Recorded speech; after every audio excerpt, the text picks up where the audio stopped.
Ei, pessoal, boa noite a todos. Estamos iniciando mais uma aula, né? Vocês viram que emendou uma com a outra, né? Vou até beber uma água só um instantinho. Emendou uma aula com a outra, né? A aula de pesquisa, quando é o primeiro tempo, é complicado. O pessoal apresenta, a gente, né, quer terminar a apresentação. Mas está na reta final, né, pessoal? Para vocês também. Então, estamos na reta final, terminando, né? Faltam só mais 3 aulas, 2 aulas e uma prova, né, pessoal? Então, estamos... Não é isso? Estamos bem, né? Tranquilo? É isso, né?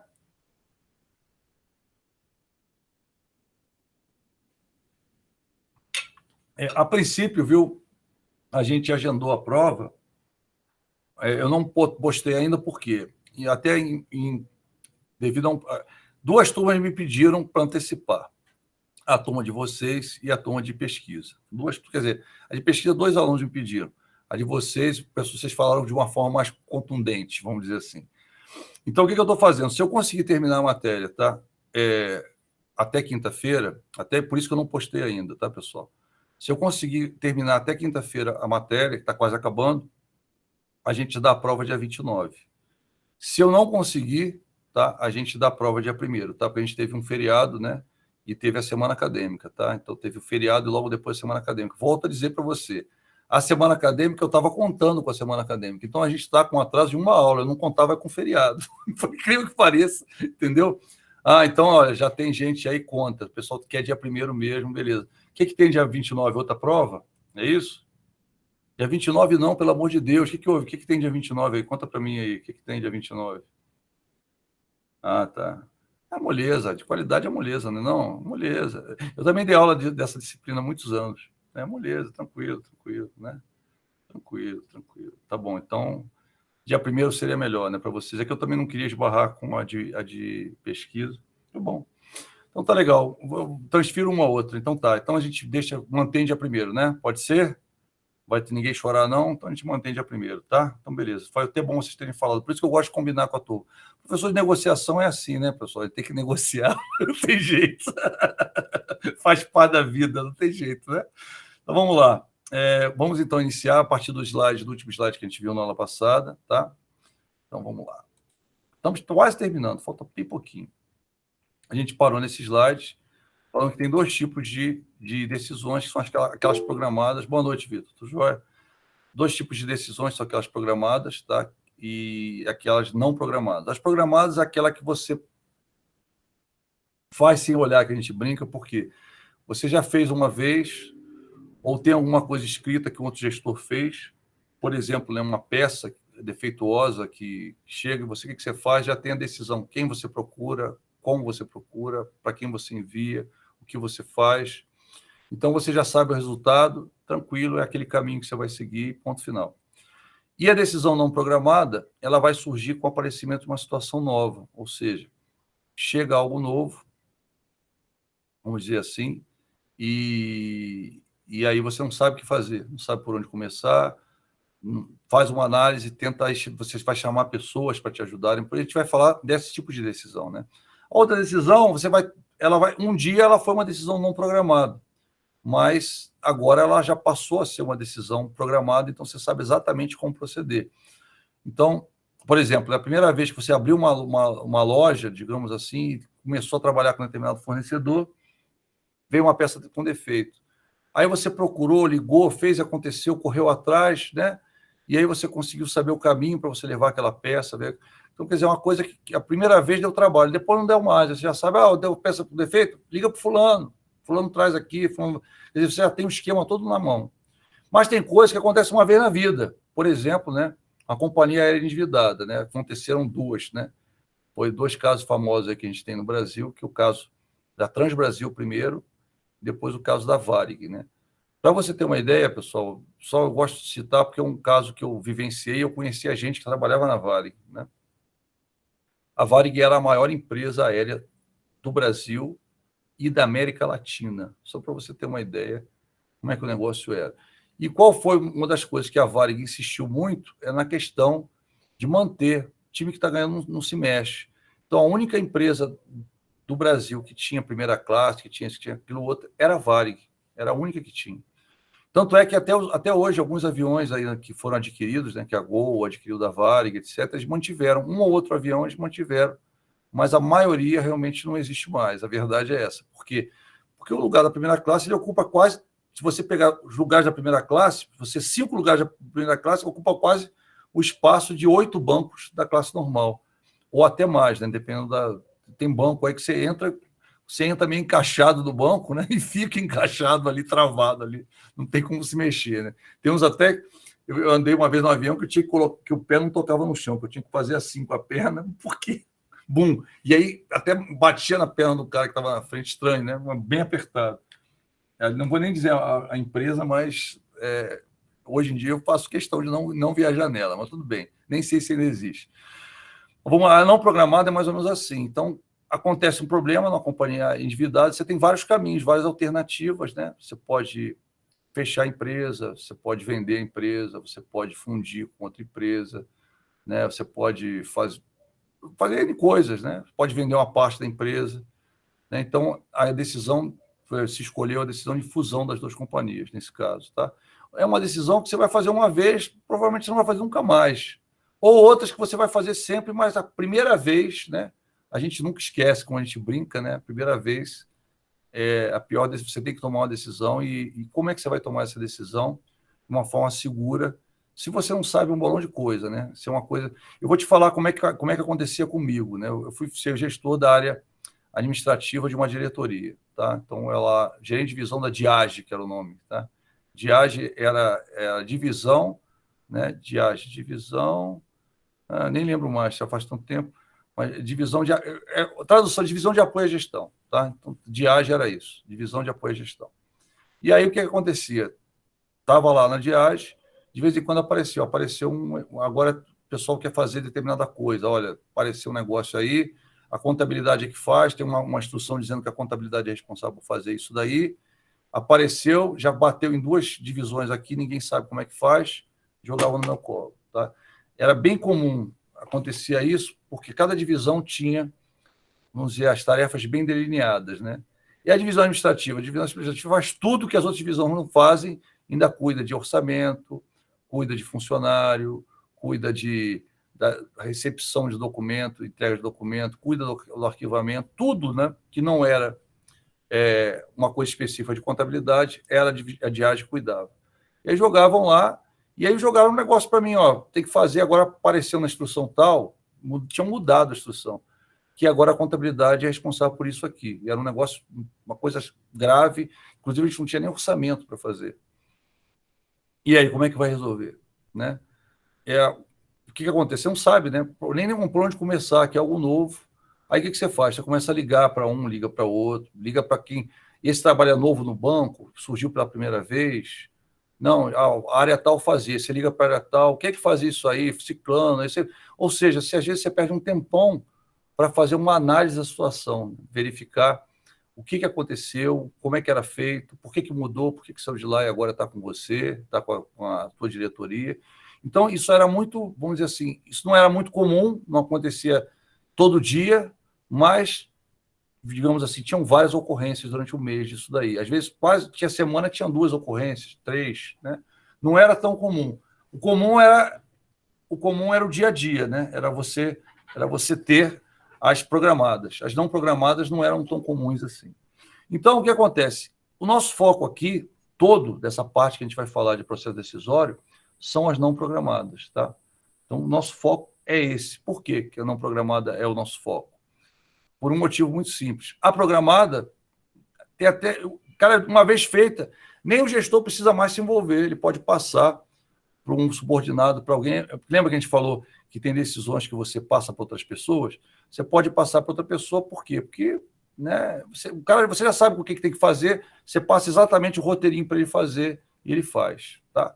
Então, já que o nosso foco é esse, só para a gente falar um pouquinho de uma e de outra para você ver a diferença, né? Quando você, em termos de classificar uma decisão, a decisão programada, ela é rotineira, recorrente, programável e, de uma forma geral, são genéricas, ou seja, aquelas que você pode passar para qualquer pessoa, que ela não tem, vamos dizer assim, uma complexidade muito grande, ela é uma coisa que já aconteceu. Então, a possibilidade de problema, de erro, né, é pequena. Então, dá para você passar para uma pessoa. As não programadas, elas são singulares, acontecem uma vez, nunca aconteceu antes, aconteceu a primeira vez daquele jeito. É inovador, ou seja, é algo novo que você nunca viu, né? E é algo específico, é algo que trata de um tema que você nunca tratou, ou que você trata, mas é da tua responsabilidade, então você tem que tomar aquela decisão. Quanto à natureza da situação, numa programada, eu já sei de onde veio, né? Já tem uma estrutura do que fazer, quem vai atender, o que vai ocorrer. Então, quer dizer, eu tenho isso bem especificado na minha mente, ou até por escrito, né? Numa burrinha ou num normativo da empresa, se for uma coisa rotineira e uma coisa necessária, né? Já a não programada está acontecendo a primeira vez, eu nunca vi, às vezes é a primeira vez para mim, pode ser isso também, tá? Ela pode ser a primeira vez que está acontecendo na tua área, pode ser a primeira vez para você. Se for a primeira vez para você, você vai procurar alguém que já tenha feito. Se você não achar, não tem jeito, aí você vai ter que... O que eu vou fazer frente a essa, né? Então, eu estou te mostrando o que a gente está falando, viu, pessoal? Você, ao longo do teu curso, você deve ter visto muita coisa de decisões programadas, de que, vou fazer, faço isso, faço aquilo, como é que eu faço com o pessoal, né? A gente brinca que é tipo curso de conversação em inglês. O que é curso de conversação em inglês? Se o cara falar assim, uma palavra para você, uma frase, você fala outra, né? Começa assim curso de conversação, né? Então você fica com as frases decoradas. Quem já fez curso, eu não vou nem falar o nome de uma marca, mas tem um curso aí já antigo que fazia curso de inglês de 3 anos. O que ele te ensinava? Você reagir. Se o cara te perguntar, how was your trip? Você vai falar, good, good, it's fine. Você vai falar, ou seja, já tinha resposta para isso, né? Entendeu? É até engraçado, né? Por exemplo, em hebraico, né? Se o cara virar para você e perguntar alguma coisa, você vai falar sababa, que é legal. Você já tem o direcionamento do que você vai falar. É mais ou menos isso. Quando a decisão programada é o que você já... Então, a maioria das decisões são assim. Então, você deve ter visto isso ao longo do teu curso. As decisões que são mais rebuscadas, e essas decisões é que vão qualificar você como um bom gestor ou um mau gestor. A decisão não programada. Como é que você reage a uma decisão? Como é que você age sob pressão? Isso tudo você vai ter em problemas e questões, normalmente, de decisões não programadas. Numa decisão programada, você está na tua zona de conforto, você tira aquilo de pé de... Eu sei o que eu vou fazer, eu sei o que eu vou falar. Na não programada, você está em risco, né? Você está em risco, vamos dizer assim, às vezes arrisca a tua comissão, às vezes arrisca a tua empresa, às vezes arrisca... Se você tomar uma decisão errada, você pode ter um prejuízo muito grande, dependendo do nível daquela decisão. Então, isso tudo você tem que considerar. E a gente vai ter algumas ferramentas para você tomar essas decisões cabeludas, né?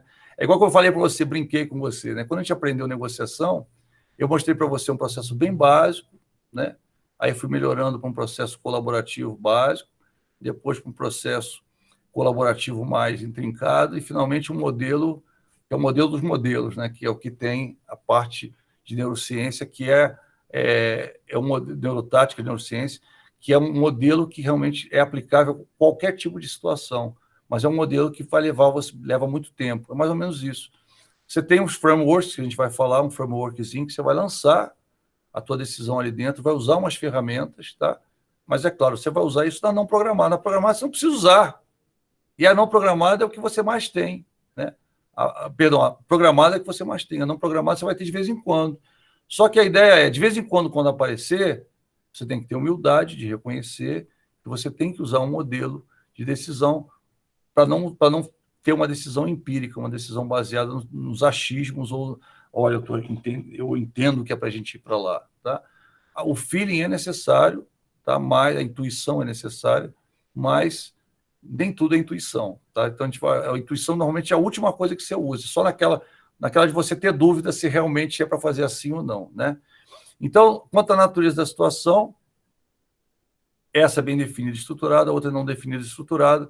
Quanto ao ambiente de decisão, o ambiente é estático, a programada, e a informação é confiável. Você sabe a fonte, você não sabe o risco que ela te oferece, então, tranquilo. Né? Já numa decisão não programada, eu não sei, pouca informação, não sei se a informação que eu tenho é suficiente para tomar decisão. O ambiente é dinâmico, ou seja, se eu ligar para alguém que já tomou essa decisão há 5, 6 anos atrás, não quer dizer que o que a pessoa usou para tomar aquela decisão vai ser a mesma coisa que eu vou usar, porque o tempo passou, né? A água que passou naquela ponte já não passa mais, a água que vai passar nessa ponte agora é outra, né? E você é outro também, que está passando pela ponte. Vamos lá. O método, né? Aqui eu já tenho uma regra, já tenho uma política, já tenho um procedimento não programado. Enquanto que não programado, eu tenho que julgar, eu tenho que usar os princípios do tomador de decisão, que a gente vai ver aqui, alguns princípios, justamente com o uso dessas ferramentas do framework, tá? As técnicas de apoio, nas programadas eu uso modelos matemáticos, planilhas, orçamentos, e nas não programadas, sistemas de apoio à decisão, vou usar ferramentas, sistema de apoio à decisão, simulação, análise de cenário e também, de uma forma bem menor, mas que também é útil, a intuição. Detalhe, a intuição, pessoal, é algo que vem para complementar, mas nunca tem que ser a única forma de você decidir. Tá? Por quê? Porque a intuição você não justifica. Essa é a questão. E a decisão, toda decisão não programada, ela tem uma chance de êxito, mas tem uma chance de dar problema, de não ser exatamente, de você não conseguir exatamente o resultado que você quer. Né? Às vezes, como eu falei, às vezes você recebe uma encomenda, entre aspas, como eu já recebi, e dá o resultado, ok, resolveu, mas não resolveu do jeito que eu queria que fosse de outro jeito, queria que fosse assim, que fosse assado, né? E às vezes essa forma, né, que esse resultado não é suficientemente satisfatório. Então, quando acontece isso, quando acontecem essas coisas, né, o que se faz, né? Se busca como é que você chegou a essa decisão. Aí você mostra, né, como eu já fiz, né, uma vez bastou. E, claro, eu sempre usava um método, né? Então, toda vez que vinha uma decisão não programada, eu me forçava a fazer. O que acontece? Você, quando é gestor, começa a ser gestor, você, já vou te dizer, né? Acho que não sei se eu mostrei nessa sala, mas eu tive até um aluno que me levou uma vez a comprar esse livro. Comprei para ele, acabei comprando para mim, li e gostei. Tem um livro chamado, já mostrei para vocês, Não Tenha Medo de Ser Chefe. Já mostrei esse livro para vocês? Não, né? Mostrei esse aqui? Não, foi esse ainda não. O que acontece? Esse aqui eu comprei, um aluno, ele ia assumir uma gerência, um aluno muito bom, por sinal, muito boa. Eu faço muita amizade com o aluno, né? E aí o aluno estava com medo, ele falou, professor, o que eu faço? Qual o método? Aí eu vendo, procurando um livro para mim, eu vi esse livro, lembrei dele, comprei para ele, comprei um para mim. Sempre faço isso, quando eu dou um livro para alguém, eu sempre compro o livro para mim. Eu dei uma folheada, né, antes da livraria, dei uma folheada, falei, tem umas coisas legais aqui, bacana, né? Não vou sortear no final da aula, não. Sortear esse livro, esse livro estou lendo. Já é o terceiro livro que você pede para sortear, hein? Olha lá, o terceiro livro já. Vamos lá. Que memória, hein? Que memória. Tem memória de elefante, né? Nem de professor, não, é de elefante. Mas a memória é só do bem, tá, pessoal? Não é memória. Se você fizer uma besteira comigo, né, me encher o saco, eu vou esquecer, tá? Fica tranquilo. Tá? Não é por isso também que vocês vão abusar, né? Tá bom? Então, resolva pequenos problemas antes que eles se agravem. Olha só. Lembra que aquela história. Até você, Emerson. Emerson, eu vou botar você para apresentar, então lá que vem.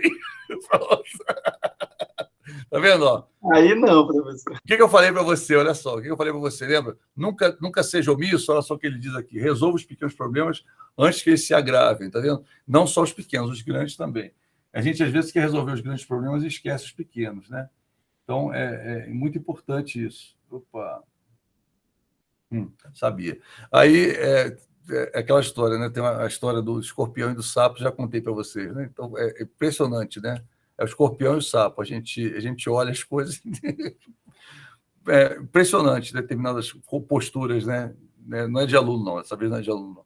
Mas só para você entender, tá? Às vezes, pessoal, essas decisões não programadas é que fazem a reputação do gestor. A verdade é essa, tá?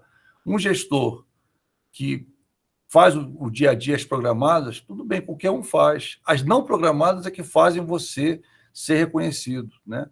Para o bem ou para o mal. Elas é que fazem. Então, existem 4 estilos de tomar decisão, não sei se você já viu antes, tá? Se você não viu, a gente tem 4 estilos, aqui é uma matriz, né? E o primeiro estilo, o que acontece? Vou até abrir aqui, para você ver logo. O primeiro estilo ele está baseado a orientação, ele é orientado, a minha orientação para tomar a decisão está orientada em pessoas, tá? Ou em tarefas, e ele pode ter um nível de complexidade alto ou um nível de complexidade baixo. Então, por exemplo, se eu tenho uma decisão para tomar, eu posso, por exemplo, para tomar aquela decisão, me basear no que as pessoas acham, no conceito das pessoas, tá? Que tem a respeito de determinado problema. Para isso, eu tenho que fazer uma reunião, né?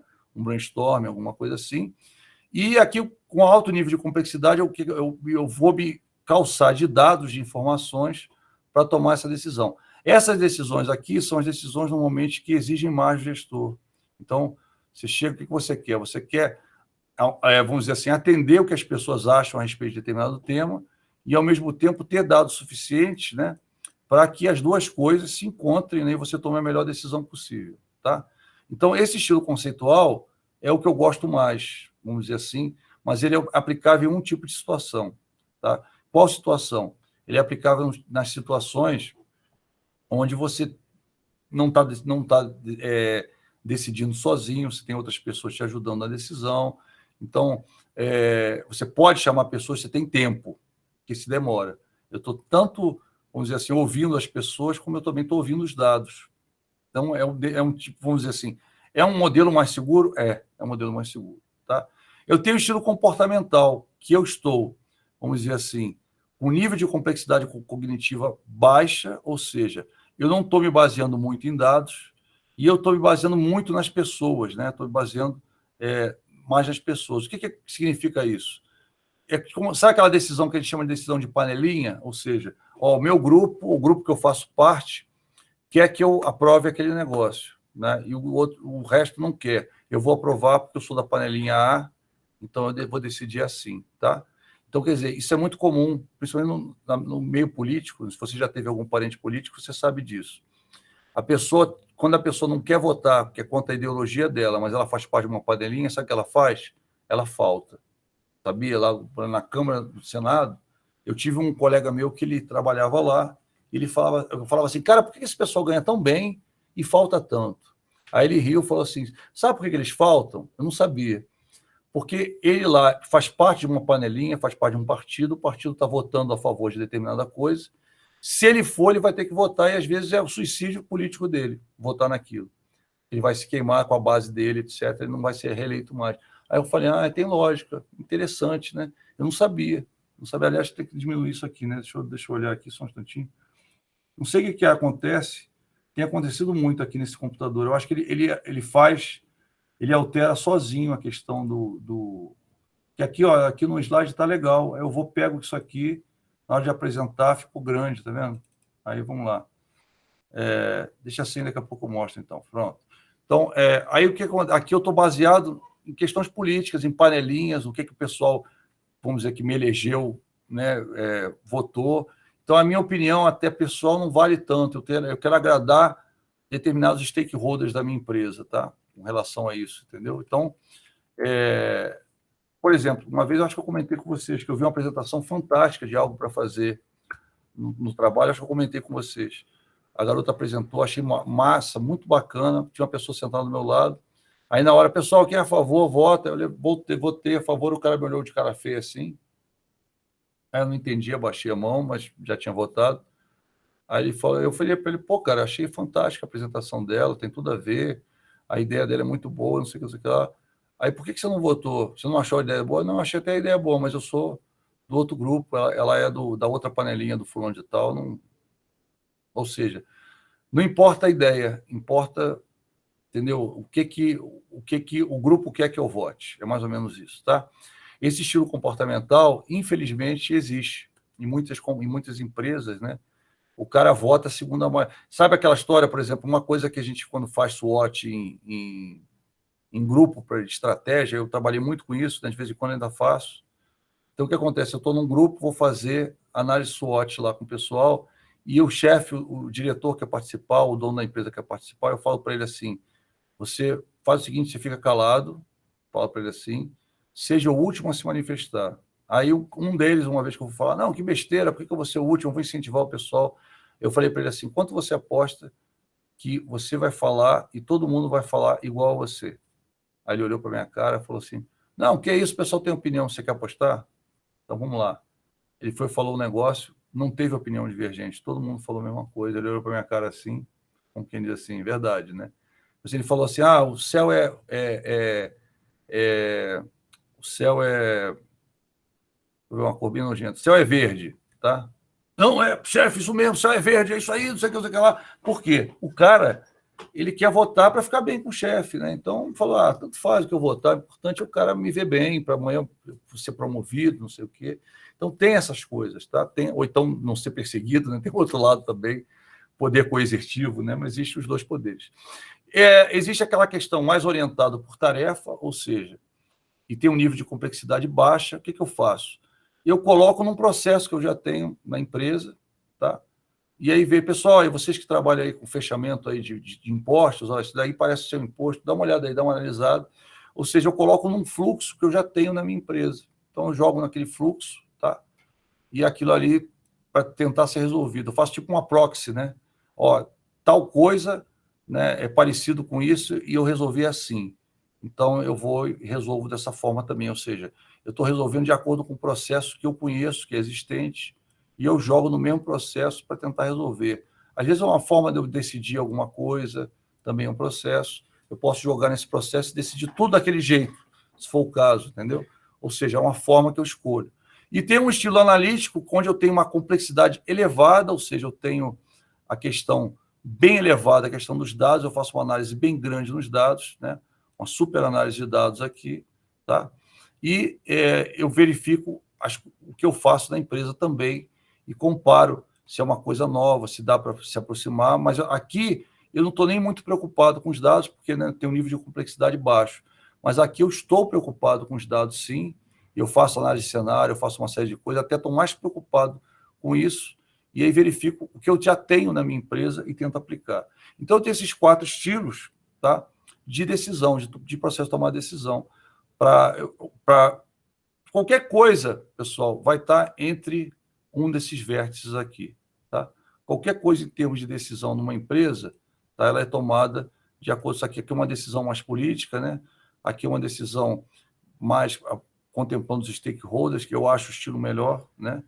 Aqui tipo assim, você tentar botar num processo já produtivo da empresa, e esse aqui só me baseio mais em dados e menos em pessoas, então eu estou mais baseado estou usando ferramentas só para decidir sem utilizar pessoas. Eu acho, pessoal, que o melhor é esse ou algo que esteja entre os dois, ou seja, eu estou utilizando gente para me ajudar a decidir, posso usar de uma forma consultiva, não preciso usar de uma forma responsabilizando-os, mas usando como consultores, né? E aqui também usando muitos dados. Então, eu tenho uma decisão que a gente chama de decisão temperada, né? Estou usando um pouco disso e um pouco disso, e chegando no melhor dos mundos, né? Se você tiver dúvida na hora de estudar, pode ser que caia na prova, né? Estilo analítico, preciso de muitas informações detalhadas para tomar decisão, informação detalhada. Estilo conceitual, preciso saber exatamente o que se trata para tomar decisão. Estilo diretivo, preciso saber em que direção vou tomar a decisão, então eu estou, né, buscando um processo que eu já tenho para tomar a decisão, tá, para direcionar a tarefa. E aí o comportamento de minha empresa, né, estou dizendo de uma forma, a minha panelinha está me direcionando a tomar determinada atitude. Essa última, pessoal, normalmente é uma decisão política, tá? Essa última aí, que é o estilo comportamental, é uma decisão política, ou seja, inclusive tem aquelas decisões que a gente vê na televisão, que não foram tão bem tomadas assim, normalmente é o que você vê, decisões políticas, elas são estilos comportamentais, né? O processo de tomar decisão é uma sequência de etapas que vai da identificação de uma situação até a escolha e colocação em prática de uma ação-solução.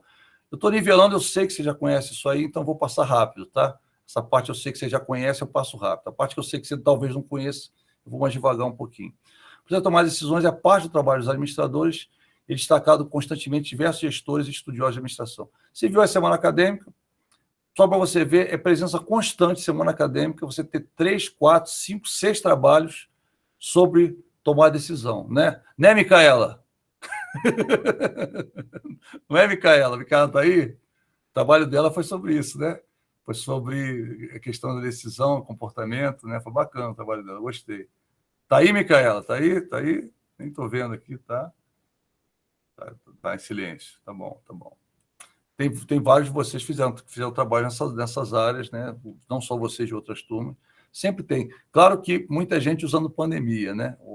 Aliás, a pandemia foi o motes aí desde do primeiro semestre, a gente vê pandemia direto dentro, não está só na televisão, está também na faculdade, né? A verdade é essa. Depois até eu fui no CEUB, né? Tive que fazer um exame periódico, e as salas estão todas marcadinhas lá. Essa sala pode ter até 30 alunos, etc. Eu vou dar uma olhada, foi legal lá, vi lá, tudo marcadinho, pronto para o retorno, né? Vamos ver quando é que retorna, né? Vamos ver, mas já está tudo preparado lá, já estava olhando lá, parece que está tudo preparado. Pode falar. Professor, e você sabe se eles já estão pensando em voltar semestre que vem? Eu não sei, eles estão, tipo assim, eu não recebi posicionamento a esse respeito, não. Eles devem fazer uma pesquisa aí, ver o que os alunos acham, tá? Já fizeram? Vocês já responderam alguma coisa a esse respeito ainda esse semestre? Não. Eu acho que essa semana tem uma pesquisa aí rolando, viu? Já comentaram com vocês da pesquisa?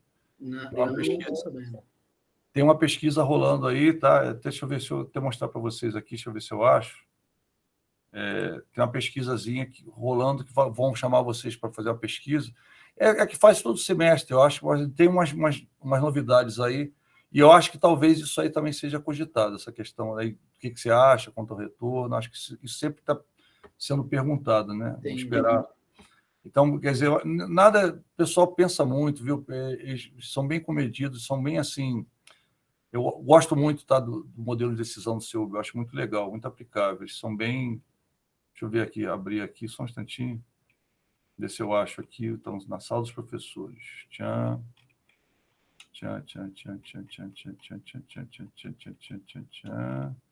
Ué, tinha um modelo aqui. Alguém falou, eu acho que foi só falado. Deixa eu ver aqui se foi só falado. Não, eu lembro que tinha um cartaz. Deixa eu ver se é isso aqui. Professor, é só entrar lá no espaço aluno que vai aparecer para responder a pesquisa. A CPA 2000, é isso aqui, né? Participe da CPA, promovendo melhoria da instituição, impulsionar a avaliação CPA. Não, essa é outra coisa. Mas tem uma pesquisa, né? Quem é que falou? Quem que falou? Pode falar de novo, por favor? Eu não vi você falando, só um instantinho. Eu, Amanda. Oi, Amanda. O pessoal explicou para os representantes, não foi? Tem uma pesquisa que estão chamando os alunos, não é isso, para fazer a pesquisa? Olha, professor, não sei. Eu entrei lá no espaço aluno e apareceu aquela pesquisa. É a CPA? É a CPA? Não. Isso, que eles fazem todo semestre. Então está aqui, a CPA está aqui. Deixa eu mostrar para vocês. A CPA. Eles fazem todo semestre, exatamente, essa mesmo. Aí pediram para avisar, estamos avisando. Tchan, aqui, ó. Deixa eu puxar para cá. Primeiro tem que abrir, né? Abriu. Está demorando, a imagem está pesada. CPA 2021, entendendo o que você pensa, nós fazemos a diferença. Participe da avaliação da CPA, chegou a hora de nos ajudar, continuar promovendo melhorias de instituição que vão impulsionar o seu desenvolvimento. A avaliação da CPA já está disponível. Com ela, grandes mudanças se tornarão possíveis com a revisão dos planos de ensino, retomada do serviço de empréstimo físico na biblioteca, novos processos de apresentação e defesa do CCC.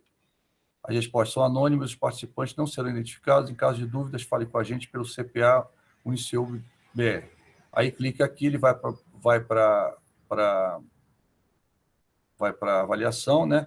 E parece que já está no espaço aluno, né? Que você falou, Amanda, muito bem, você ter falado, eles pediram para avisar, acho que estava indo, né?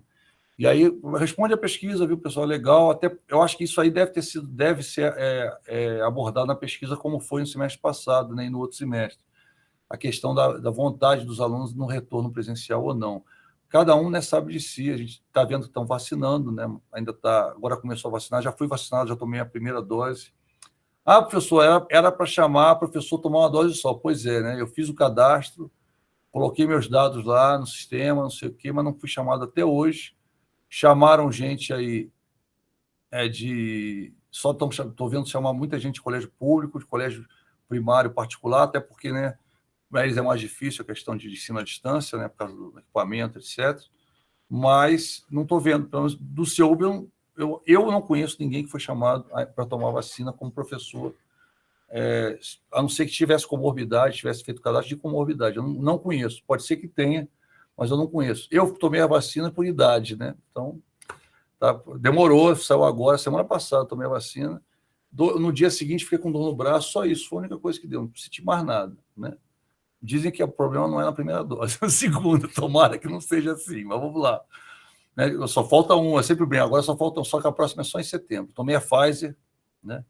Que era a que eu queria tomar, e agora a segunda tem que ser Pfizer também, né? Então, estou feliz da vida por isso, estou feliz. Melhor tomar a Pfizer, vai por mim, né? Israel tomou Pfizer, Estados Unidos tomou Pfizer, né? Então, né? Nada contra as demais, mas essa daí, pelo menos, eu acho que mais gente está usando, mas não sei, tá? Não quero fazer propaganda disso, mas era a que eu queria. No final, eu estudando, lendo, né? Que eu achei melhor era essa, mas tá? Eu sei que você não escolhe, né? E, aliás, eu dei sorte, porque eu cheguei lá, tinham dado a AstraZeneca na manhã toda, eu cheguei lá para tomar, tinha acabado de chegar a Pfizer. O senhor quer tomar a AstraZeneca? Ainda tem. Não quero a Pfizer, daquela ali. Eu quero aquela ali mesmo. Chegou agora, não, eu quero essa daí mesmo, eu espero. Aí tomei. Né? Nada contra a outra, né? Mas. Professor, por não. Essa decisão é diretiva, analítica, essa decisão, vou te falar, essa decisão ela foi, vou voltar aqui para você. Essa decisão ela foi analítica, bem analítica. Eu sou bem chato com isso, foi bem analítica, bem analítica, tá? Não vou entrar em méritos, né? Mas foi bem analítica, tá certo? Então, elementos do processo decisório, tá? Tomador de decisão, a empresa, o indivíduo que faz a escolha entre as alternativas. Às vezes tem empresas que tomam decisões, você sabe, tem a holding, né? Que toma decisão por todas as filiais. E é claro que é nosso foco, até para ficar mais fácil, é o indivíduo, é o gestor tomando a decisão, tá? Objetivos, né, refletem o que o tomador de decisão pretende alcançar com suas ações que empreende a partir da decisão. Então, a ideia aqui, você tem dois objetivos. Você tem o objetivo do gestor, tá? E o objetivo da empresa. O ideal, claro, é quando os dois objetivos são congruentes, ou seja, o objetivo do gestor tem a ver com o objetivo da empresa, tá? Mas, às vezes, é diferente. Tanto é que tem um modelo que você já deve ter visto em governança empresarial chamado conflito de agência. O que é isso? Quando o gestor toma a decisão segundo os objetivos dele e não da empresa. Então, por exemplo, se for aumentar a PLR dele, alguma coisa assim, isso existe um modelo conceitual de governança corporativa para evitar. E uma série de, né, inclusive, uma série de mecanismos, né, inclusive a própria controladoria, auditoria externa, para evitar esse tipo de coisa, que o gestor não possa tomar decisões só por conta dele, o que vai ajudar ele, mas sim decisões que sejam favoráveis aos acionistas, aos donos da empresa. Tá? Então, mas sempre você vai ter o objetivo dele e o objetivo da empresa, do decisor e da empresa.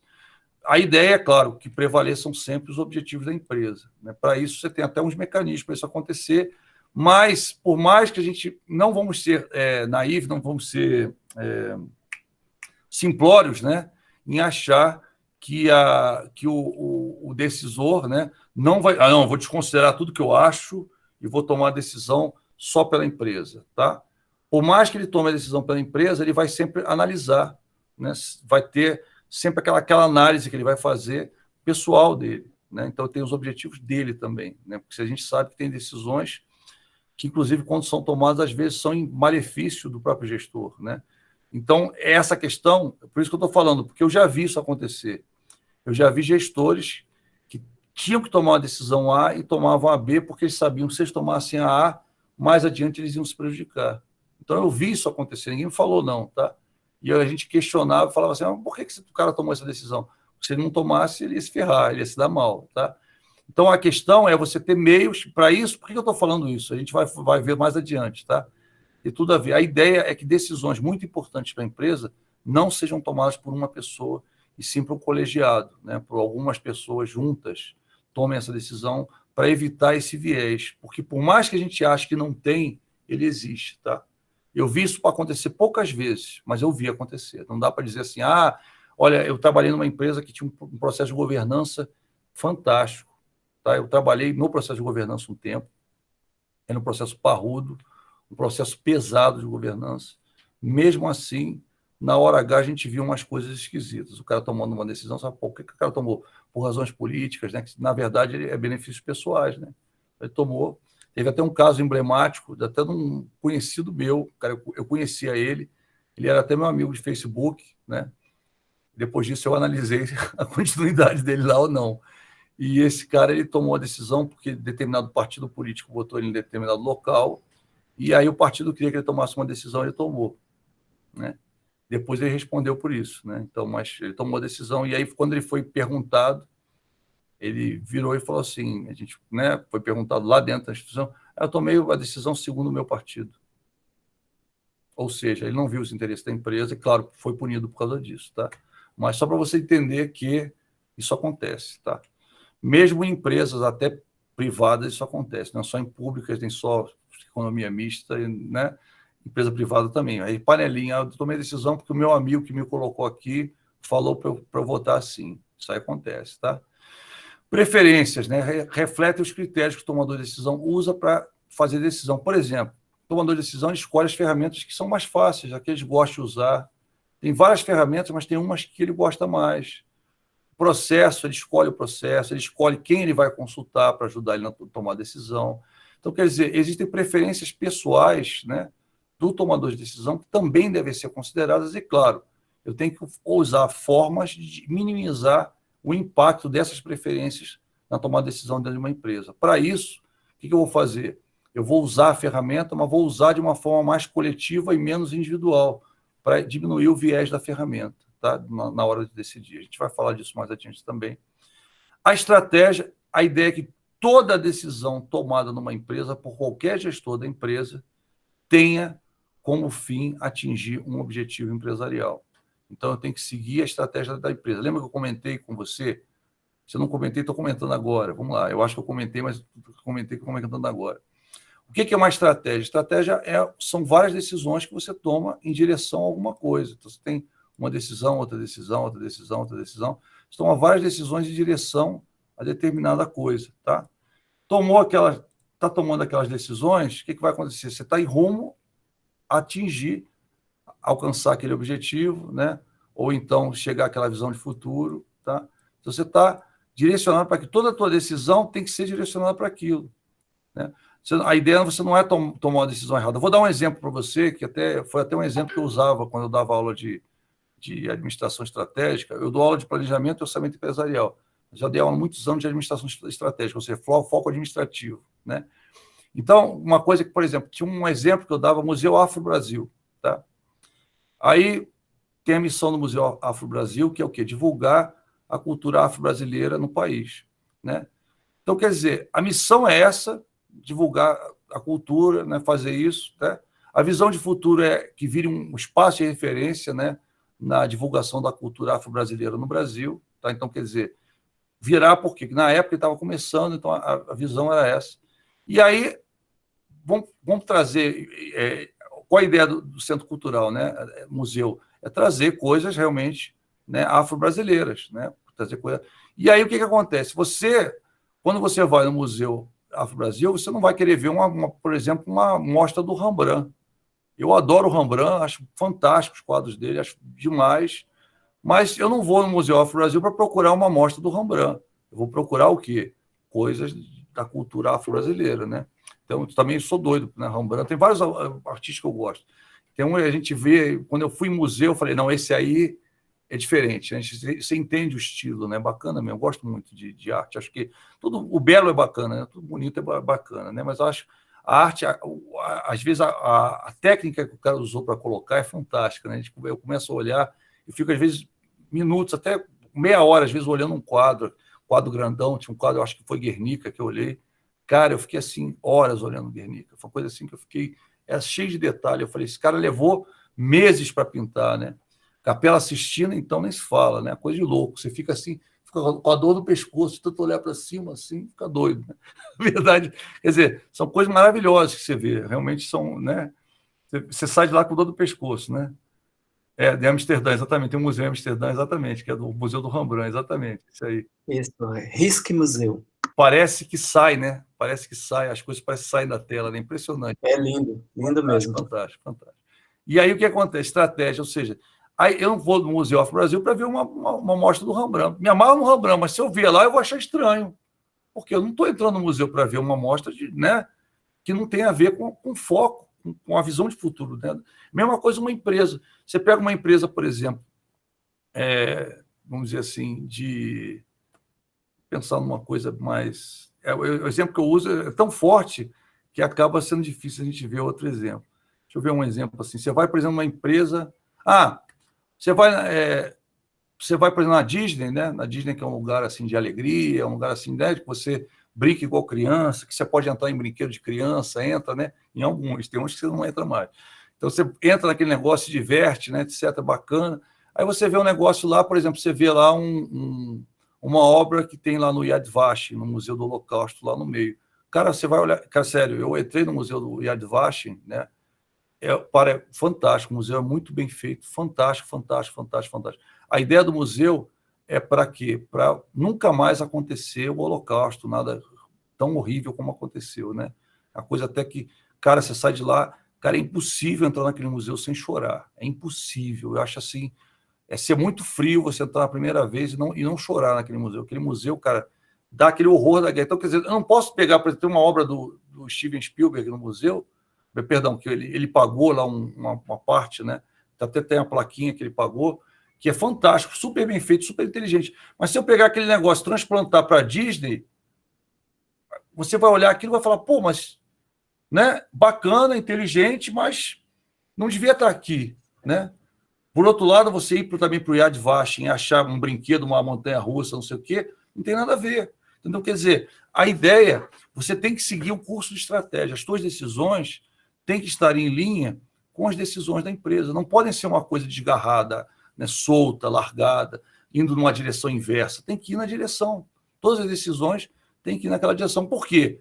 Porque à medida que você toma uma decisão fora, você está desviando o recurso para outra coisa e, vamos dizer, e você está afastando a empresa de chegar no objetivo dela. Você está desviando um pouquinho porque você está utilizando o recurso para algo, vamos dizer, que não é o objetivo da empresa, que não é a visão de futuro dela. Tá? Então, é muito importante que as estratégias estejam também orientando, assim como os valores orientam a estratégia, que a estratégia esteja também orientando as decisões. Né? Aí você sai, o cursor sai daqui, acabou. A situação, ou seja, a ambiência. Você vê, por exemplo, a gente está passando esse negócio de pandemia, né? Que a gente está vivendo hoje em dia. O que acontece? Vou dar um exemplo para você. Eu tenho uma empresa, eu estava procurando até um lugar para colocar um escritório grande para a minha empresa, um lugar para ficar legal, botar, inclusive, com sala de aula, né? Porque de vez em quando eu dou aula corporativa. Estou vendo isso, estou procurando isso, aí conversei, ouvi falar de pandemia, eu parei. Estava numa fase bem inicial, estava só olhando, não estava decidindo nada, né? Não estava igual aquela amiga que eu falei para vocês, que ela já tinha quase que se apalavrado com o shopping, que ela ia pegar a loja do cara lá, já estava vendo até a obra que ela ia fazer e tudo, e eu joguei água fria na cabeça dela, ela ficou meio chateada, me olhou meio torto, assim, como que diz, pô, vem cá, você está querendo tirar a minha, né? Estou com sonho de fazer isso, você está querendo tirar a minha ideia, tá? Por que você está puxando meu tapete? E eu falei para ela, não, você que sabe, mas espera aí, vê se você vê o que vai acontecer primeiro, porque eu estou ouvindo aí uns boatos, aí eu até parei, estava vendo outra coisa, até parei. E ela hoje me agradece, fala, poxa, se não fosse você, eu tinha me ferrado. Você vê, até hoje já teria feito uma obra, gasto um dinheiro, e até hoje o movimento daquele shopping está bem ruim, está fechando loja à torta direito. Então, quer dizer, foi bom conselho, né? Foi de graça, pior é isso. Conselho bom é conselho pago. Conselho de graça não é tão bom assim, não. Mas, né, com certeza. Vamos lá. Olha só, mais um aqui.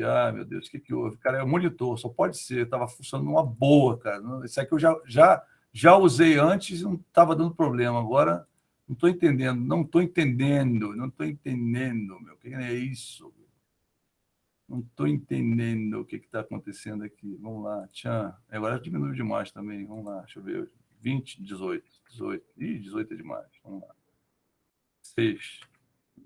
Ainda grande. 15. Pronto, agora foi. Tudo, né, tem que ser assim. Tchan. Pronto. Então, resultado de respeito à consequência da adoção de decisão estratégica. Para você saber o resultado, você vai ter que fazer uma análise de cenário. Hoje é assim, amanhã, no futuro, depois que eu implementar isso, o que vai acontecer? Tá? Quanto mais apurada for essa sua análise, né, mais, vamos dizer assim, mais assertiva vai ser a sua decisão. Tá? Então, eu preciso disso tudo num processo decisório. Eu tenho que considerar o resultado, eu tenho que considerar a situação, eu tenho que considerar a estratégia da empresa, eu tenho que considerar as preferências do próprio gestor, os objetivos que eu quero alcançar, preferencialmente da empresa, e também o próprio quem vai ser o tomador de decisão. Às vezes é um, às vezes é outro, às vezes é um grupo, né? Às vezes é uma pessoa. A gente vai falar um pouquinho sobre isso. Né? O primeiro modelo de processo decisório, não sei se você já ouviu falar, é um modelo proposto por Herbert Simon nos anos 60. Ele previa apenas 3 fases, né? A prospecção, a concepção e a decisão. Ou seja, você analisa, né, o problema, a situação, verifica as possíveis alternativas que você pode fazer para o processo e decide pronto. Tá? Esse é o modelo dos anos 60. Ele começou, vamos dizer assim, a ser aprimorado a partir dos anos 70, quando entrou os automóveis japoneses no mercado americano. Começaram a ver que só esse modelo ele previa o quê? Uma decisão que se fosse tomei e acabou. Né? Tomei a decisão, ponto final, acabou. Então, se viu que não era assim. Por quê? Porque quando você toma uma decisão, existe o que a gente chama de um resíduo, ou seja, algo que você não conseguiu resolver plenamente ou não conseguiu atingir plenamente com a decisão. Pode haver, tá? Então, nesses casos, o que você faz, né? Você faz um outro, aí depois se chegou à conclusão de um modelo melhor, que é o modelo que a gente utiliza hoje. Deixa eu até ver só uma coisa aqui, rapidinho. Só uma, eu acho que ainda não tem aqui. Eu vou fazer na caneta mesmo. Então, o que acontece hoje? Hoje você identifica a situação, é um modelo que está, vamos dizer, é o que a gente utiliza desde os anos 90 até hoje. Esse modelo é o mais atual, tá?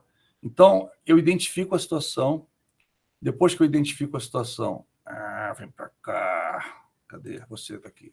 Identifico a situação, vou diagnosticar a situação, eu vou verificar, né, o que ela causa, qual o efeito dela, o que ela pode trazer para a empresa, o que ela pode trazer se eu fizer, o que ela traz, se eu não fizer, o que pode acontecer também, né?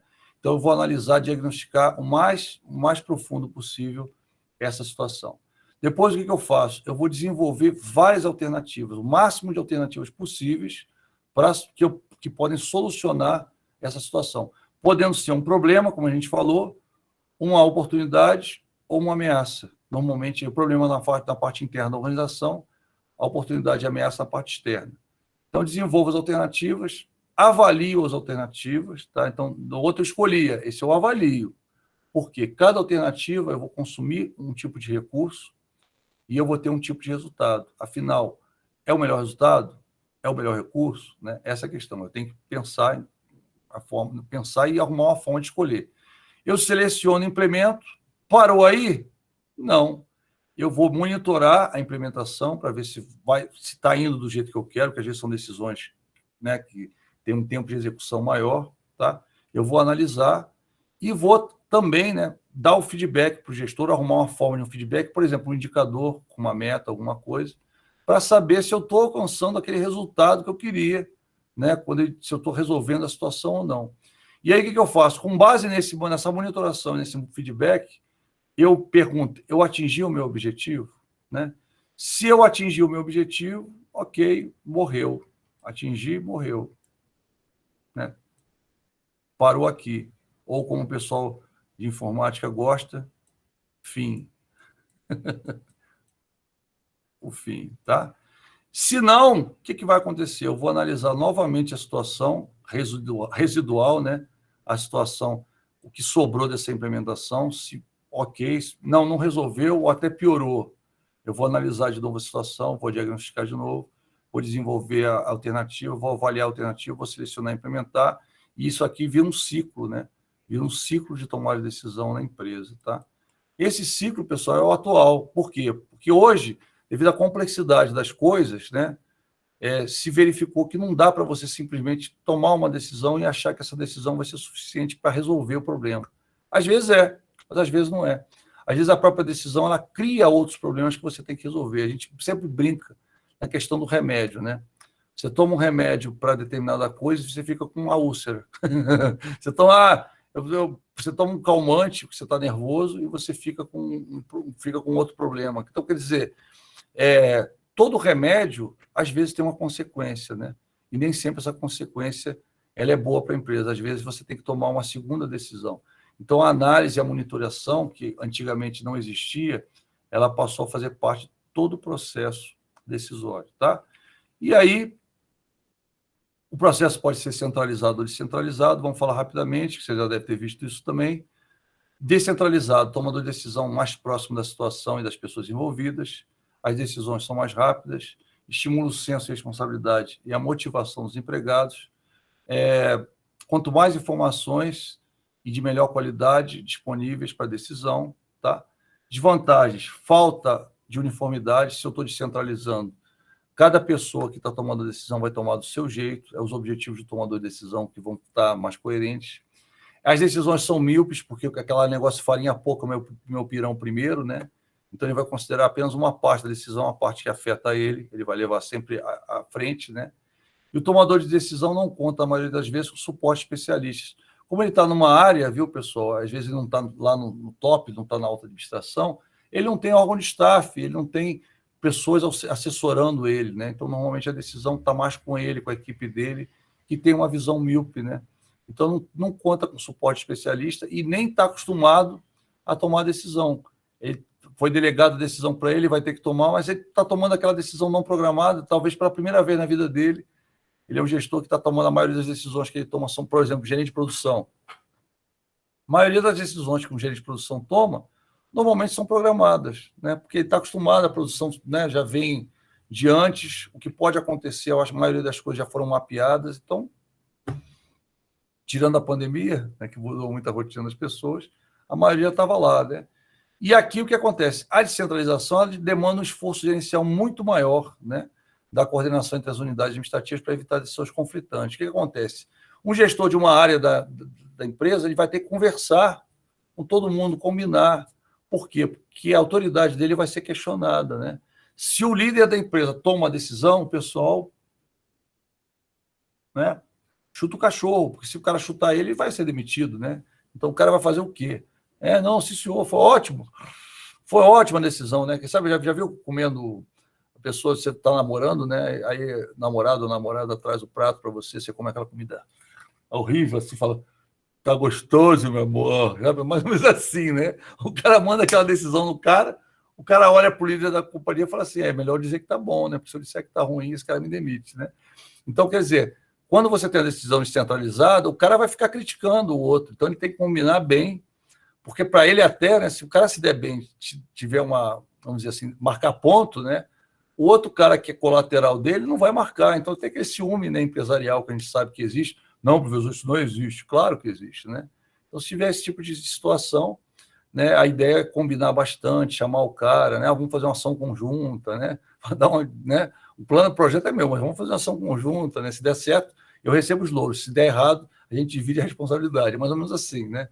Então, quer dizer, a ideia, viu, pessoal, isso é o processo descentralizado. O processo centralizado, opa,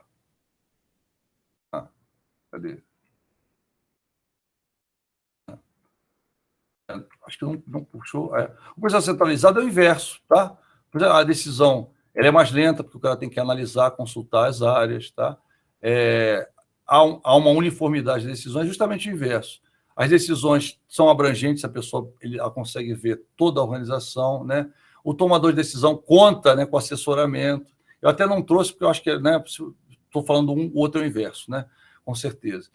O especialista não está acostumado a tomar decisão lá, o especialista está na decisão centralizada. Demanda menor esforço gerencial, como a gente explicou, porque o cara mandou e acabou, ninguém vai discutir, né? E agora, a desvantagem lá, vamos dizer, a desvantagem lá é a vantagem aqui, né? Então, a vantagem dele, do centralizado, vamos dizer assim, é desvantagem para o centralizado. Então, o tomador de decisão, ele está longe da situação e das pessoas envolvidas, as decisões, né, demoram mais, como a gente falou, estimula o senso, não vai estimular, ou seja, a decisão está partindo dele, então ele está, às vezes, nem ouvindo, né? Então, isso acaba desestimulando as pessoas, dizendo assim, aqui, né, a gente não, eles nem ouvem a gente, eles tomam a decisão que eles querem, pronto, né?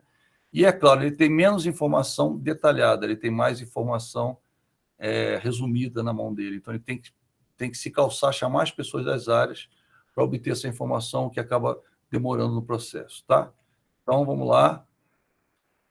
De acordo com o nível de envolvimento do processo, você tem, de acordo com o envolvimento do gestor no processo, você tem alguns tipos, né, de processo decisório. A gente vai falar um pouquinho do processo e vai entrar no framework, que é o que eu queria entrar. Então, vamos lá. Primeira coisa, o processo, eu tenho processos que são cogestão. O que é isso? Você pode ter mais de um gestor, ou você pode contar com os funcionários na gestão da empresa. Então, eu tenho participação institucional na estrutura de poder da organização. Posso ter uma assembleia, que eu reúna todo mundo, todos os funcionários da empresa.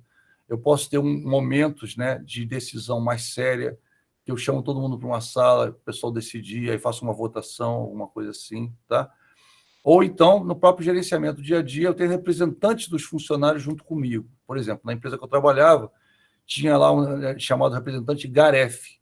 Se você ouvir, eu me candidatei já a representante Garef. Se você olhar lá na internet, você vai achar até meu currículo lá, de anos atrás, quando eu me candidatei a representante Garef. Está lá, meu currículo lá, né? Fala um pouquinho da minha vida pessoal, da minha vida, da minha trajetória do banco. Qual foi a minha surpresa? Que outro dia eu fui pesquisar e achei ainda. Eu falei, cara, isso tem um tempão, né? Ainda está lá até hoje. Falei, ainda está lá até hoje. Então, o que era isso? É o representante dos funcionários, o cara que ia trazer o lado do funcionário, né, para, vamos dizer, a parte de decisão da empresa. Então, o processo decisório da empresa, as decisões que a gente chamava de nível 1, que eram decisões estratégicas de alta relevância, chamava-se esse representante Garef para participar dessas decisões. Decisões menores, criação de produtos, você quer não. Às vezes até chamava, quando envolvia muitas áreas, mas o normal era esse representante dar ao lado do funcionário, ou seja, ele chegava lá, ele falava do funcionário. Então, quem eles elegeram? Né? Acabaram elegendo, até não fui mal votado, não, fui bem votado, mas acabaram elegendo alguém que tinha trabalhado no sindicato, né? Que eu também achei justo, achei. Só que na época, não sei se foi a melhor escolha, né? Mas tudo bem, a gente vai, né, comenta, mas, né, comenta ou lamenta, né? Por quê? Porque a pessoa nem era, vamos dizer assim, estava há pouco tempo, né? Então estava envolvido com o sindicalismo, mas estava há pouco tempo, não tinha um conhecimento tão grande de banco, isso ajuda, né? Então, quer dizer, não vou, né? Votado é votado, perdeu, ganhou, ganhou, né? Mas, às vezes, as escolhas são influenciadas, né? A gente, né, sabe como é que funciona. Então, a questão da cogestão é legal, porque você traz, de repente, você ouve mais gente para tomar decisão. Só que, às vezes, na cogestão, existem duas formas, né? Existe a cogestão, onde você tem realmente a corresponsabilidade também, né? Existe a cogestão com e sem, que a gente chama. A a responsabilidade é tua e você resolve ouvir as outras pessoas. E vamos dizer assim, com sem responsabilidade, significa o quê? A responsabilidade é só do gestor. Tá? Só do gestor. E aqui, com responsabilidade, a responsabilidade é de todos, né? Então, eles fazem tipo uma votação, a maioria ganha e pronto, escolhe a decisão a ser tomada. Normalmente, a mais usada é essa, tá? Ou seja, você ouve todo mundo, então ninguém pode dizer que não é participativo, mas na hora de tomar a decisão, eu que tomo, né? O gestor que toma, tá? Equipe autogerida, esse é um processo bastante interessante, né? É um grupo que recebe autonomia de poderes para decidir sobre procedimentos necessários para atingir determinado objetivo. Exemplo típico disso daí, pessoal, é equipe de projetos. Você tem um cara, às vezes, que ele é o líder do projeto, mas ele tipo assim, ele divide a responsabilidade com a equipe. Então, ele decide junto com a equipe. Então, por mais que ele, às vezes, seja o acionado, o pessoal fale com ele, ele vira e fala assim, não, pessoal, eu vou fazer uma reunião com a equipe e depois eu trago a decisão. A decisão não é dele, ele divide a decisão com a equipe. Então, a decisão é uma decisão toda a equipe, é uma decisão colegiada, vamos dizer assim. Então, esse grupo decide, pronto. Então, aqui há a responsabilidade e há também a gestão de um grupo, tá? Quando a equipe é autogerida. O grupo decide, não é uma pessoa que decide, o grupo inteiro decide, tá? Pode ser uma empresa, mas é mais difícil. Quanto mais gente você coloca, mais lenta é a decisão e tem processos que você não pode esperar. Você tem que decidir. Então, equipe autogerida tem lado bom e lado ruim. Todas elas têm, né? E eu tenho as decisões participativas, que é pelo grau de participação que eu tenho na decisão. Eu tenho uma decisão chamada unilateral autocrática, que o gestor toma a decisão e acabou. Eu tomei a decisão, ponto final, acabou, quero nem saber. É isso, pronto. Tem a decisão consultiva, que eu ouço várias pessoas, né? Pego a minha equipe, chamo, ouço todo mundo, né? E no final eu decido, baseado no que eu ouvi ou na minha experiência pessoal. Quem decide sou eu também, né? Por quê? Porque a responsabilidade é do gestor. Então, primeiro, a responsabilidade é dele, ele decidiu do jeito que ele quis. A segunda, é a que eu gosto, você ouviu todo mundo, e no final você tomou a sua decisão. Então, você teve várias visões, eu acho que enriqueceu a sua visão a respeito daquele tema. E, é claro, se alguém argumentou melhor, se alguém teve vamos dizer, uma ideia melhor, você vai tender para ter aquela ideia, mas a decisão continua na sua mão, porque você é o responsável pela decisão. Tá?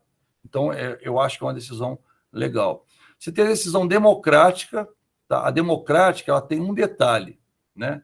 É parecida com a consultiva, só que ela tem um detalhe. A decisão é realizada por todos, tá? Gestor mais membros do grupo. Então, o que acontece? Ele chama todo mundo e aí vira para o pessoal e fala assim, olha, a gente tem que tomar uma decisão sobre tal assunto, o problema é esse. As alternativas são essas, vamos tomar uma decisão. E aí cada um, vamos dizer assim, vota, né? E aí votou, vamos dizer assim, a maioria ganha, a decisão vai ser essa. Eu acho extremamente perigoso. Por quê? Porque, nesse caso, a responsabilidade ainda está com o gestor. Tá? Se ainda está com o gestor, você vai tomar a decisão pela maioria, mas quem vai, vamos dizer assim, levar a pancada é você, se der errado. Né? Então, esse processo é bom, porque você acaba sendo um gestor democrático, visto como um cara legal, está vendo, tá vendo as decisões dele, me considero o que eu falo, mas às vezes ele se põe numa enrascada quando faz isso. Então, eu particularmente acho a decisão democrática arriscada, tá? Porque às vezes as pessoas, eu vou até te dizer um exemplo, né? Às vezes você vai para um determinado lugar e o pessoal não gosta de você, mas, né? E tem isso também, pessoal. Eu nunca conheci um bom gestor que fosse unanimidade. Todo mundo acha o cara legal. Por quê? Porque o gestor tem que dizer não, né? Um belo dia da vida dele, a pessoa pede alguma coisa e fala, pois é, isso eu não posso fazer por você. Por mais que você seja carinhoso, fale de uma forma, né, não muito pungente, já até expliquei para você como é que você faz, né? Poxa, eu entendo sua opinião, acho até legal. Por minha vez, eu tenho uma opinião assim, assim, assim, assim, assim, assim. Ou seja, você disse para o cara, tudo bem, você tem essa opinião, guarda para você, eu tenho outra e pronto, não vou fazer o que você quer. Mais ou menos assim, né? Tem o pior tipo de decisão de todos. Esse aqui, eu volto a dizer para você, esse eu nem considero muito, mas existe, tá? Uma decisão delegada, né? O que eu faço? Eu tomo a partir da delegação de poderes, eu faço um empowerment, ou seja, eu viro para uma pessoa, falo assim, eu tenho uma cachorrinha chamada Sheikra, né? Eu viro para minha cachorrinha e falo assim, Sheikra, toma a decisão aí, vamos dizer assim. Eu sei o que eu vou fazer. A decisão que ela tomar, eu vou seguir.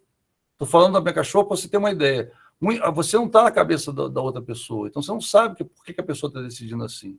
Eu estou passando a responsabilidade de decisão para uma pessoa, estou passando a decisão para uma pessoa, mas a responsabilidade é minha. Então, por exemplo, conheço uma pessoa, por mais que eu conheça, eu tenho um amigo meu de infância, o cara nasceu no mesmo dia que eu, tá? No mesmo dia que eu, ele é 3 horas mais velho do que eu, para você ter uma ideia. Coincidência do caramba, né? O cara é o oposto do que eu sou, oposto, né? O cara, tipo assim, o que eu tenho de formal, ele tem de informal, de largadão, não sei o quê. Então, quer dizer, o cara é super, super, super, assim, diferente. Então, por isso que esse negócio de signo, essas coisas assim, eu sempre olho e falo, cara, se o signo valesse, pô, eu seria igual o cara, 3 horas de diferença, o cara muda de, né? Sei lá, não vou entrar em mérito, mas só para você entender. E o cara é completamente diferente. E aí esse cara, por exemplo, uma vez, né, a gente estava, vamos para tal lugar, vamos para tal lugar, vamos para tal... A gente saía muito quando era adolescente, né, já mais velho. Saiu ele e o primo. Os 3 saíram. É o trio calafrio, né, que a gente brincava, né?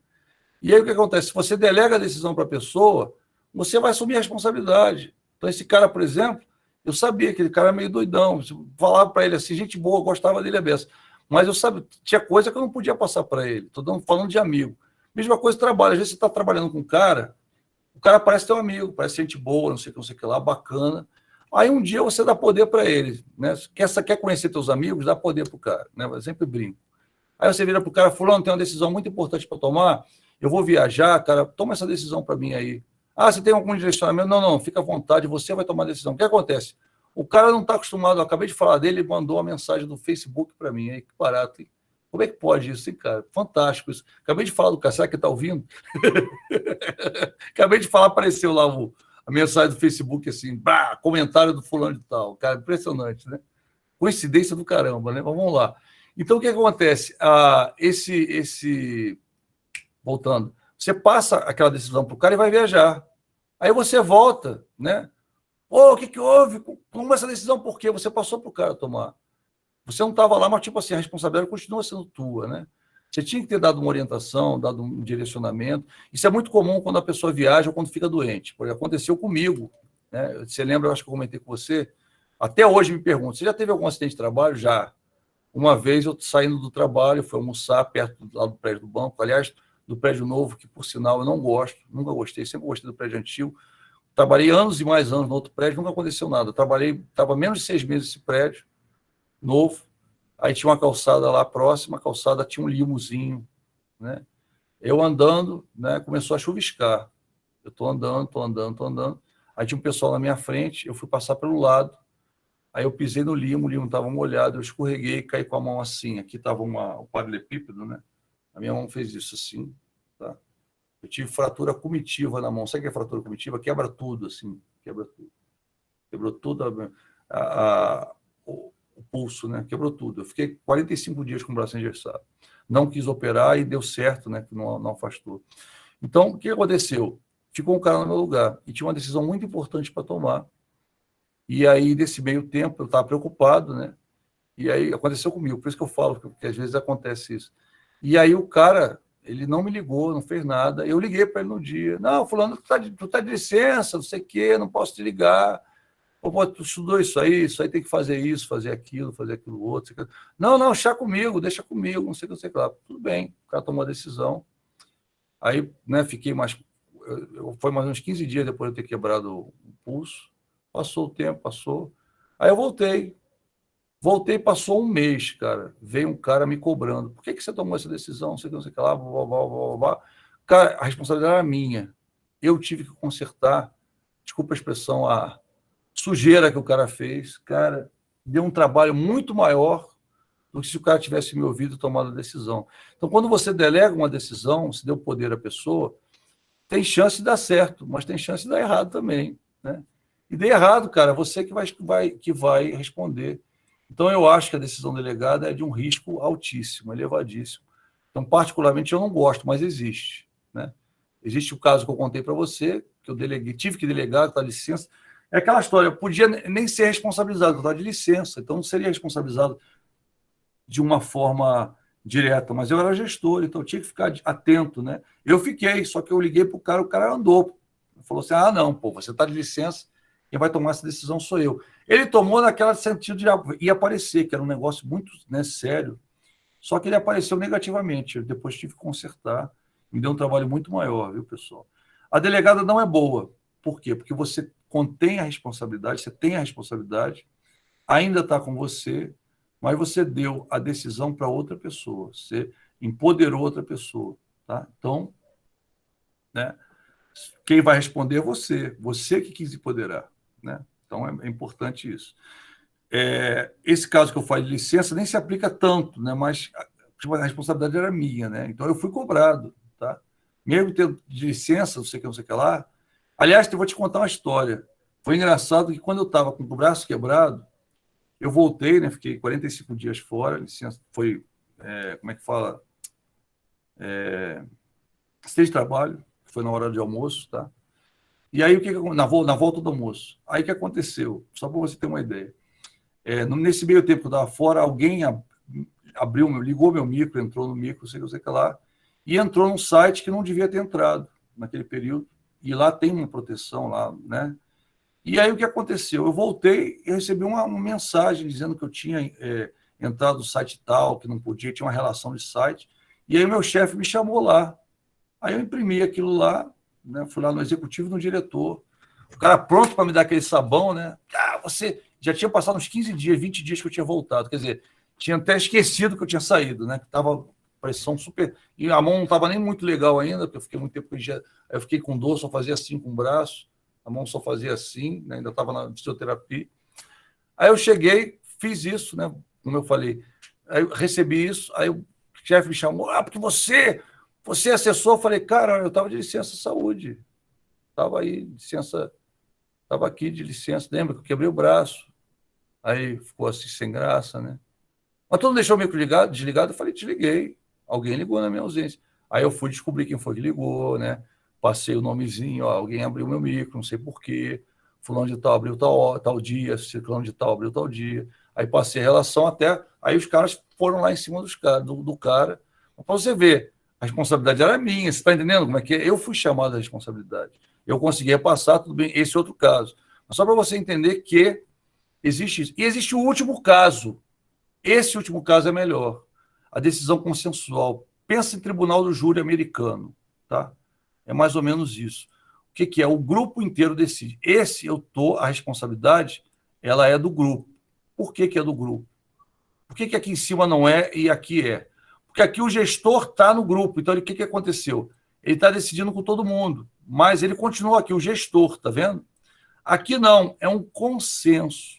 Se é um consenso, todo mundo que está participando da decisão, vamos dizer assim, chegou àquela conclusão. Então, aqui você tem a divisão de responsabilidade, propriamente dito. Aqui você divide a responsabilidade com os participantes. Por quê? É igual um tribunal de júri. Se tiver uma opinião divergente, eles discutem, até todo mundo aceitar a mesma opinião. Tá? É o consenso. O consenso não é voto, não é maioria. É todo mundo chegar àquela conclusão. É o tipo de decisão melhor, mas é o tipo de decisão mais demorada. Por quê? Porque você sempre vai ter alguém com opinião divergente. E dificilmente a pessoa que está com opinião divergente, ela vai defender, mas talvez não aceite outra opinião. Então, sempre, eu já vivenciei uma vez um quadro desse, era um grupo de trabalho que tinha pessoas do mesmo cargo que eu, de várias outras áreas. Então, tinha que ser uma decisão de consenso.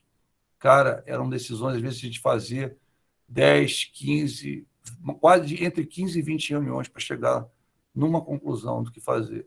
Era terrível, cada um defendia o seu ponto de vista, e aí você começava a acirrar ânimo, era terrível. A ideia era sempre ter alguém para coordenar, porque se não tiver, é complicado. Entendeu? Então, essa decisão consensual, a resposta foi maravilhosa, foi a melhor resposta, mas foi um processo extremamente sacal de decisão. Demorou muito. As pessoas às vezes não admitem, né? Beleza. Daqui a pouco está quase acabando, né, Lincoln? Beleza. Só o Lincoln, tá? Só o Lincoln que está com problema. Dá o teu presente aí, que se cair, você não fica sem presente, tá, ô Lincoln? Dá aí. Teu presente aí, tá? Beleza? Que aí, se cair, você não fica, né? Não é prejudicado, tá? Só o Lincoln, pessoal. Não vai ter carreirinha, não. Calma. Sem carreirinha. Calma, tá chegando a hora. Eu sei que você tá aí. Só se cair, né?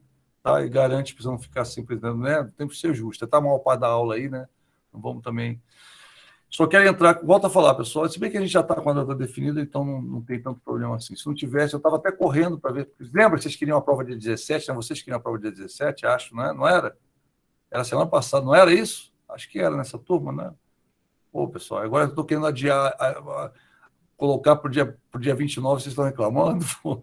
Então, essas decisões participativas é o grupo de decisões mais usadas nas empresas hoje em dia, sendo a decisão consensual, normalmente uma decisão colegiada, é um colegiado que trabalha, né? E a decisão colegiada da empresa que trabalha, então tem aquela decisão consensual, mas que são aplicadas em alguns casos só, né? E você vê, dependendo do tipo de trabalho, do tipo de negócio, você tem um tipo de decisão mais aplicável. Por exemplo, quanto mais erudita for a equipe, quanto mais técnica e científica for, a tendência é você buscar sempre uma decisão consultiva.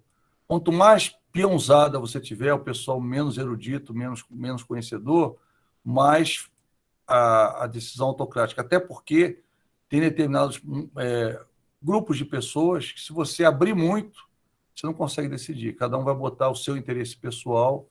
Então, a ideia é, como você tem pessoas mais, né, vamos dizer assim, esclarecidas, etc., o cara vai ver o interesse da empresa também. Quando a pessoa é menos esclarecida, muitas vezes ele vê o seu interesse só, né? Então, isso também tem que ver. Esclarecido, às vezes, não entenda como apenas, né, nível escolar, nada disso, não. Entenda esclarecido como conhecedor da empresa mesmo, conhecedor do serviço, do trabalho, da empresa, do todo, né? Do holos, e não do single, né? Uma coisa mais complexa, mais completa, conhecer a empresa como um todo e não só a área dele, só a posição dele, só ver o seu umbigo, né, que a gente fala, né? Olhar para todos os lados. Quanto mais você tem gente mais, vamos dizer assim, antenada com relação a isso, mais, né, conhecedora disso, a tendência é ser mais consultivo. Quanto menos, a tendência é ser mais autocrático e unilateral, porque se você ouvir todo mundo, você não vai chegar a conclusão nenhuma. A democrática, ela tem sua aplicação, normalmente assembleias, né? Quando você tem assembleia, alguma coisa, tem a votação, mas a assembleia tem um viés. Ela é pelo voto, né? Pelo representativo. Então, você tem essas questões. A delegada, pessoal, sinceramente, eu não conheço. Né? Normalmente, o gestor faz isso para tentar trazer o funcionário mais para perto, você dá poder para ele, né? E ele acaba gostando de você, acaba se ficando mais, vamos dizer assim, fica mais leal a você porque você está confiando nele. Então, você está... Sempre falo que uma das formas de você fazer com que a pessoa faça o que você quer é fazendo. Ou seja, você vai mostrar para ela que você faz. Aí você pede para ela fazer.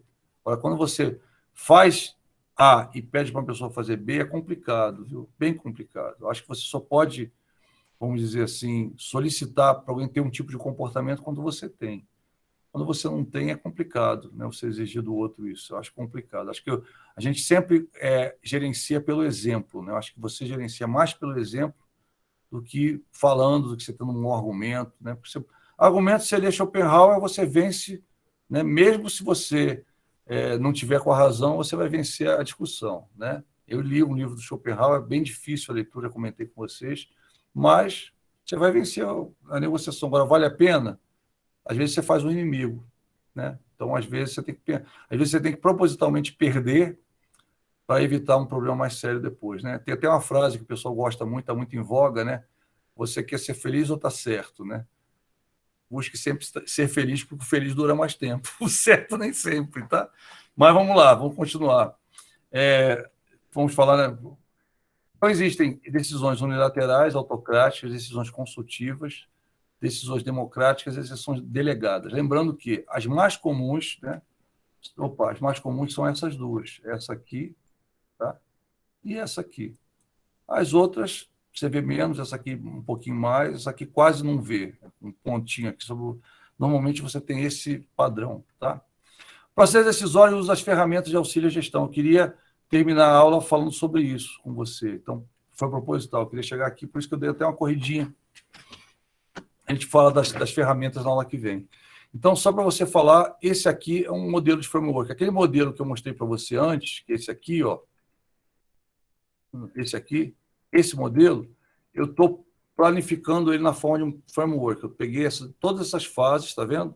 E eu virei. Tá? Então, esse daqui nada mais é do que aquele modelo vertical, né?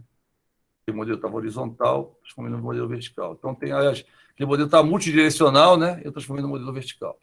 Então, aqui eu vou identificar a primeira situação, problema ou oportunidade. Eu vou obter uma informação da situação, vou fazer o diagnóstico ou análise, vou gerar alternativas, vou avaliar e escolher uma das alternativas, vou implementar ou implantar a decisão escolhida e vou avaliar os resultados da decisão. Tá? Então, nesse modelo, eu faço isso. Então, vamos a cada fase. Para usar isso aqui, ó, tem umas ferramentas específicas que vão me ajudar nessa fase. Cada fase, pessoal, tem uma ferramenta mais adequada. Professor, posso usar outra? Pode, mas vai dar um resultado envesado. Então, não pode. Se você usar a ferramenta errada, você vai ter um resultado errado. Então, ensinando você a pegar as ferramentas que você já usou, já conhece, Alguma, talvez 2, 3 você não conheça, mas a maioria você já conhece, que você já viu em qualidade, já viu em outras partes da tua disciplina, tenho certeza que você já viu, e umas que você nunca viu, que são para coisas específicas aqui. Então, a primeira coisa, toda vez que eu falo em fazer um diagnóstico, eu vou usar essas ferramentas aqui que você está vendo. O diagrama de Pareto, que é o 80-20, você deve lembrar, você já usou com certeza, provavelmente em processos, né, e em qualidade, você deve ter usado Pareto. A matriz Gucci, que você já deve ter usado também, que na verdade você faz um brainstorming com 3 direcionamentos, tá? O diagrama de Ishikawa, que é o diagrama de causa e efeito, ou diagrama espinha de peixe, que eu duvido que você não tenha visto pelo menos 2 vezes no teu curso, né? Tô certo? No mínimo em 2 disciplinas, no mínimo, assim, querendo ser super, super, hiper com você, modesto, você deve ter visto só em 2, mas eu acho que você viu em mais. Mas vamos lá, tá? No mínimo 2. O campo de força, talvez você não tenha visto, esse daqui, que também é um tipo, só uma forma de você, vamos dizer assim, chegar, né? Fazer uma análise dentro dos prós e dos contras de determinada situação. Então, quer dizer, talvez essa daqui talvez você conheça, talvez não. Essa aqui eu tenho certeza que você não conhece, super simples. Todas as ferramentas, pessoal, existem uma infinidade. Eu estou elencando para vocês as mais corretas para aquele modelo e também, ou seja, mão beijada, né? Dica de curso que você paga, né? Você paga curso caríssimo para poder fazer. É dica de curso caro, tá? Você não acha muito fácil isso aí em curso. Então, o que você vai fazer? Você vai escolher 2 ferramentas dessa, nunca uma, 2. Por que 2, professor? Para eliminar o viés. O que é o viés? Viés são os interesses do gestor. Então, para eliminar o viés, você vai usar 2 ferramentas e as que forem possíveis, você vai usar em grupo e não sozinho. Então, por exemplo, né? O diagrama de Ishikawa, você tem aquele levantamento de causa e efeito. A ideia é você chamar pessoas para te ajudarem no levantamento de causa e efeito, tá? Então, a ideia é essa, tá? Diagrama de Pareto, você vai elencar as causas, né? Ou seja, 20% das causas são responsáveis por 80% dos problemas. Você vai elencar as causas, né, do problema, né, em grupo, não sozinho. Tá? A matriz Gucci também você vai fazer o brainstorming orientado. A gente vai falar da matriz Gucci, não vou entrar para não confundir você. Campo de força também, a ideia tanto da matriz Gucci quanto todas elas, na medida do possível, não utilizar sozinho, utilizar com outras pessoas que estejam envolvidas nessa decisão de uma forma direta ou indireta, tá? Para quê? Para sentir na pele, né? Para não ficar uma coisa assim gasosa. Ah, não, tá, vou tomar uma decisão. O que você quer que eu fale? Ah, é X? Eu vou botar X. Alguém que participe, que ajude você a tomar a decisão. Depois eu vou gerar alternativa. Para gerar alternativa, tem também ferramentas específicas para gerar. Professor, posso usar o Ishikawa aqui? Não é a melhor ferramenta para isso. Tá? Posso usar o campo de força? Não é uma ferramenta para isso. Posso usar a matriz Gucci? Não é uma ferramenta para isso. Posso usar o diagrama de Pareto? De jeito nenhum, não é uma ferramenta para isso. Tá? Então, eu vou usar 3 ferramentas. Uma das 3, no caso, eu vou escolher 2 dessas. Tá? Eu vou usar o brainstorm ou o brainwriting. Eu, particularmente, prefiro o brainwriting, que é aquele que você escreve e faz um Canva, né? Cola o papelzinho aqui. Aí, depois que você fecha o brainstorm, que é liberado, aberto, você agrupa, né? E aí, depois que agrupou, passa para o computador e vai discutindo uma a uma e analisa. Tá? O brainwriting. Tá? A gente vai falar disso depois. Né? Vamos aproveitar o tempo, falar de uma forma o overview que eu costumo fazer, depois a gente vai em detalhe. O paradigma de Rubinstein, que talvez você não conheça também, tá? A gente vai ver na próxima aula, tá? A árvore de decisão, que tenho certeza que você conhece, tá? A árvore de decisão. Mesma coisa, você vai escolher 2 das 3 ferramentas e, na medida do possível, você vai fazer em grupo, tá? Nunca individual. Ah, professor, vou sempre fazer em grupo? Sim.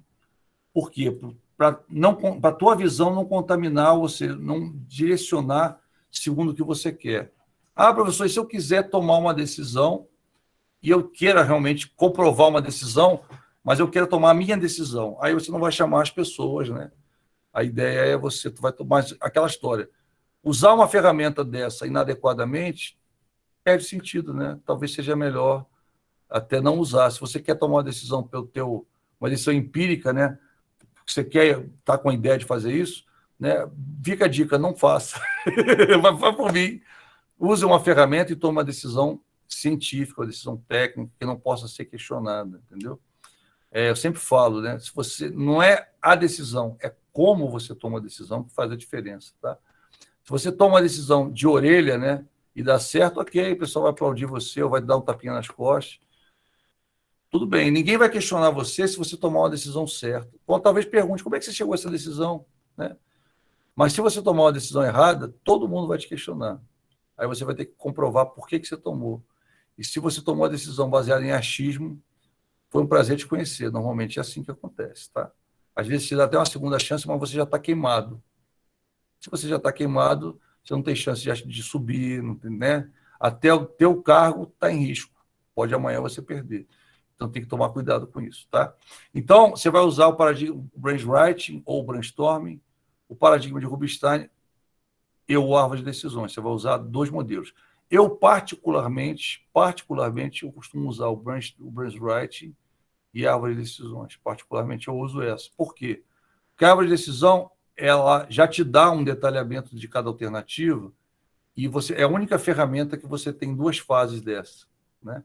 Como assim, professor? Eu posso jogar aqui, ó, tá vendo? A primeira ferramenta que eu tenho para usar é a árvore de decisão. Então, se eu usar a árvore de decisão aqui, eu detalho, né? Você sabe que a árvore de decisão, depois a gente vai fazer uma revisão. Mas você vai botando as decisões, você toma uma decisão que vai levar a outra, que vai levar a outra, que vai levar a outra, que vai levar a outra, que vai levar a outra. Então, você tem todo o fluxo da decisão, né? O que você tem que fazer. Então, fica fácil você analisar a alternativa melhor, porque você vai comparar esses fluxos de decisão uns com os outros e vai verificar a quantidade de recurso consumido, né? Vai verificar uma eventual consequência. Então, quer dizer, eu particularmente gosto muito da árvore de decisão, acho bem aplicável, né? Análise de vantagens e desvantagens, você vai listar as vantagens, listar as desvantagens, né? Também tem que fazer em grupo, não dá para fazer sozinho.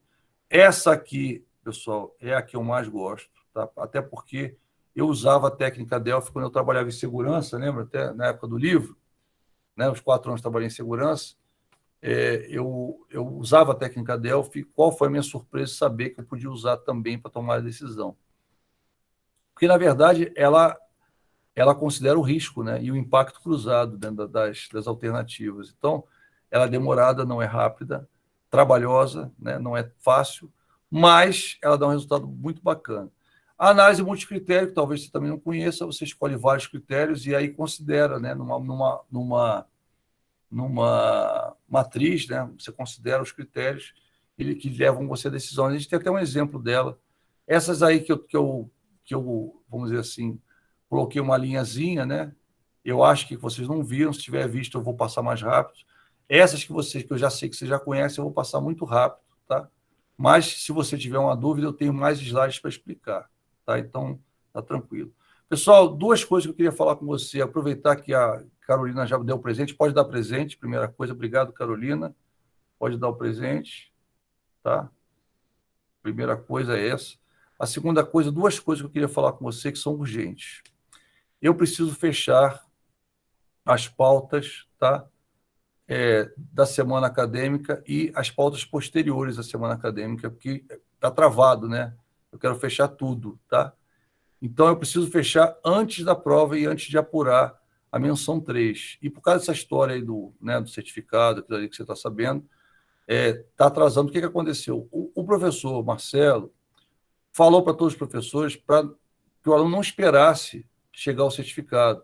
Se você não recebeu ainda, né, faz uma declaração, né? Eu, fulano de tal, declaro, né, que declaro para os devidos fins, eu, fulano de tal, RA tal, declaro para os devidos fins, né, que compareci na semana acadêmica de 7 a 11, nos seguintes eventos, 2 pontos. Você coloca lá os eventos, claro, no meu caso, eu preciso que você coloque, para você levar presença, eu preciso que você coloque lá, se você foi, tá? Porque declaração você não faz, né? Aí assina a declaração. Declaração você não faz se você não ter feito, tá? Então, se você foi na semana acadêmica, nos horários da nossa aula, nada mais justo você não levar falta, tá? E, claro, se o certificado está errado, que ainda está demorando, que está com problema de coisa, né, um problema técnico, você não é responsável por isso. Então, por conta disso, né, se solicitou, né, se pediu para os alunos, para não, né, não espera mais vir o certificado, não, faz a declaração. Quando esse certificado chegar completo, você troca, tá? Por quê? Porque eu tenho que dar presença e tem aluno que não tem nada lá, não colocou certificado, não colocou declaração, e eu só posso aceitar um dos dois, ou o certificado ou a declaração. Então, se você não tem o certificado com as datas e horários da nossa aula, coloque lá a declaração, né? Se você foi, se estava presente em algum evento na nossa aula, coloque a declaração dizendo os horários. Quando o certificado chegar completo, se você quiser, pode trocar a declaração para o certificado, tá bom? Troca a declaração para o certificado. Também, né, volto a dizer, declaração não é algo que você possa fajutar, né? Então, não faça isso. Eu não estou dizendo que você vai fazer, eu estou falando, o discurso é para todo mundo, né? Por exemplo, tinha um aluno de outra disciplina aí que o aluno falou, eu vou fazer minha declaração. Aí, em determinado horário, eu estava lá. E, pô, eu estava na banca do horário, né? E eu olhei todos os alunos, até porque eu sempre cumprimento quem estava lá. Meus alunos estão aí, não sei o quê, eu olho para todo mundo, né? E eu falei, fulano, não lembro de você lá, você estava lá mesmo? Aí o cara riu, falou, não, professor, não estava não. Eu falei, então você não pode fazer declaração, né? Ah, não? Eu falei, não, você não estava lá, como é que você vai declarar? Quer dizer, meio lógico, né? Então, estou falando, mas, né? Eu sei que você não é aluno novo, a gente falou, né? Mas não é o caso de vocês, com certeza. Mas só para você, entendeu? Então, numa boa, tá, pessoal? Por favor, coloque ou a declaração ou o certificado. Se você não assistiu, ok, coloca lá no lugar lá que eu faltei, tá? Porque eu nem vou te cobrar. Eu mandei um e-mail para vocês, né? Beleza. Só se você puder lá no teu colocar naquela mensagenzinha, você colocar assim, faltei. Porque aí, se eu for cobrar, eu não vou cobrar você, porque você já botou lá que faltou, eu não vou mandar um e-mail para você. Por quê? Eu preciso fechar a presença essa semana. Eu ia fechar até semana passada, me chamaram para substituir um professor no final de semana em outra instituição, remotamente. Eu substituí, não pude fechar. Mas fui ver hoje, falei assim, eu vou começar a fechar hoje, eu vi que tinha um monte de gente que não tinha mandado ainda. Eu falei, pô, pessoal, vou ter que dar falta, né? Eu preciso ter um documento ali para não dar falta, né? Então, numa boa, tá? Se você puder, coloca. Se você já recebeu e não está, você recebeu o certificado e não está, só deixa eu terminar um instantinho. Se você recebeu o certificado e não está, não espera mais não, coloca a declaração. Se você já recebi, mas não veio todos os eventos, não tem problema, coloca a declaração dos eventos que não vieram, tá? E aguarda, quando chegar, você substitui. Tá legal, pessoal? Ok? Beleza?